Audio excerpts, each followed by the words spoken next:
ಮೂಡಲಗಿ ತಾಲೂಕಿನ ನಾಗನೂರು ಗ್ರಾಮದಲ್ಲಿ ಶ್ರೀ ಮಹಾಲಕ್ಷ್ಮೀ ದೇವಿ ಜಾತ್ರೆ ಜರುಗಿತು. ಬಂಡಾರದ ಒಡತಿ ಶ್ರೀ ಲಕ್ಷ್ಮೀ ತಾಯಿಯ ಪಲ್ಲಕ್ಕಿ ಉತ್ಸವ ನೆರವೇರಿಸಲಾಯಿತು.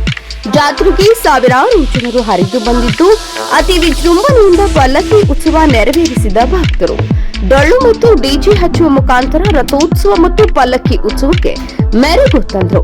ರಥೋತ್ಸವ ಮತ್ತು ಪಲ್ಲಕ್ಕಿ ಉತ್ಸವದಲ್ಲಿ ಅರಭಾವಿ ಶಾಸಕರು ಬಾಲಚಂದ್ರ ಜಾರಕಿಹೊಳಿ ಅವರ ಫೋಟೋ ಹಿಡಿದು ಮೆರವಣಿಗೆ ಮಾಡಿದ ಯುವಕರು. ಲಕ್ಷ್ಮೀ ದೇವಿ ಚಾಂಗ್ ಬಲೋ ಎಂದು ಯುವಕರು ರಥೋತ್ಸವ ಜಗ್ಗುತ್ತಾ ಬಂದರು. ಅದೇ ರೀತಿಯಾಗಿ ಜನರು ಹೂವು ಭಂಡಾರ ಹಾರಿಸುತ್ತಾ ಎಲ್ಲರಿಗೂ ಆಶೀರ್ವದಿಸಿ ಎಂದರು.